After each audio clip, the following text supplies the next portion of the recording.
Hello, this is Old Man Killing It. Back with a story I want to share with you.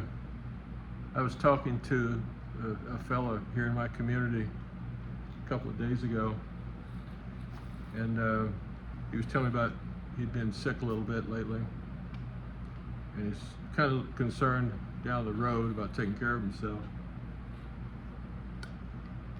And he said, it's all going to be okay because if I have to, my son will come take care of me. And I nodded and was polite about it. But we know his son. His son's not going to come take care of him. It's something he tells himself to appease the moment,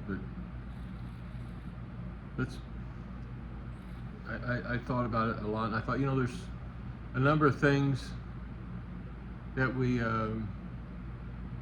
tell ourselves, we tell ourselves these lies as senior adults sometimes. I thought it was worth just taking a minute to talk about, and I think I really boiled it down. I think there's three things very often we lie to ourselves about, and that one is that someday our children will take care of us. It's a different generation than 50 years ago, or maybe even less. It's a comforting thought.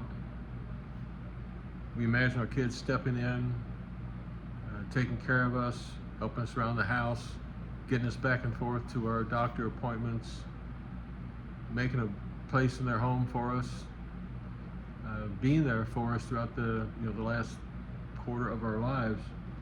But the reality is often different. Adult children don't care for their parents like they have in the past. And the statistics back it up.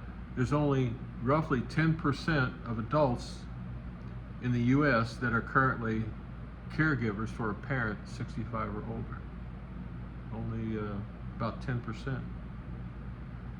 That means that most seniors can't rely on their adult children to care for them in their old age. And it's not anybody's fault. It's just life today. It's just life. But facing this truth means that we can talk about it, and we can be honest about it to each other, with each other, and we can make plans, make decisions to keep our independence without this false hope that someday someone is just going to step in and do it. That's the first lie. The second lie is we're not going to run out of money. We will have enough to last. We assume our savings, retirement, Social Security, those things will always be enough to cover our expenses, but expenses just keep going up, and most of the time, the assets we have stay pretty level. But expenses don't stay level. Recently, we've seen the gas prices go up. What's going on in the Middle East, and they're going to keep going up, I fear. Well, in coordination with it, our retirement incomes don't go up. In living longer, healthcare costs rise, housing costs rises, maintenance of our homes, those expenses keep going up, and inflation. Even the best laid plans can be minimized. It can be just ruined in just a matter of a few years. Surveys show that over half of retirees and pre-retirees, those within 5 years of retirement, worry about running out of money. And that worry is very real. The good news is that we don't have to panic, but we do have to plan. Make plans. Think about what we're doing. The second lie, then, we won't run out of money. And the third is we'll never have to leave our home. And sadly, that's a hard reality for most people. At some point will come when you will have to move out of your home. Everybody wants to age in place. We always say this, they'll carry us out of this house. Well, the odds are they won't.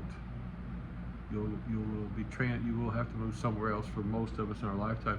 Over 80% of older Americans say staying in a home is a top priority. But almost 75% of our senior adults end up in a care facility of some kind toward the end of our lives. Health changes, mobility issues, safety issues in a home, medical issues in a home, medical requirements, caregiving, they all can make staying in your own home impossible. Ignoring this possibility can leave families in a lurch, unprepared. Facing it, on the other hand, allows us to explore options, having modifications made in the home. I was in a home yesterday with a man talking about using the restroom, and he tripped on a carpet and fell into the shower and bumped his head. And he's okay, but very easily could have been something much more serious. So those are three lies we tell ourselves, and I'm right there with you. I do the same thing. But when we talk about it, we give ourselves some power over these things. Don't assume your children will take care of everything. Don't assume it. Don't assume that your money is going to last the rest of your life without some hardship.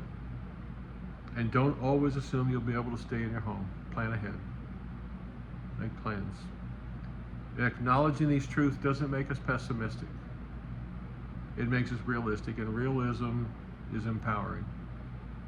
It allows you to take control over your later years rather than letting circumstances rule them.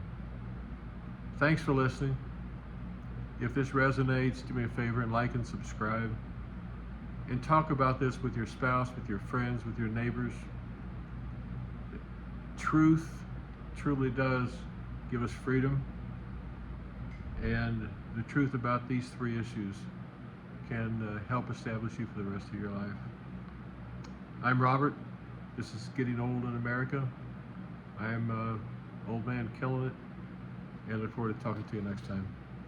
Have a blessed day.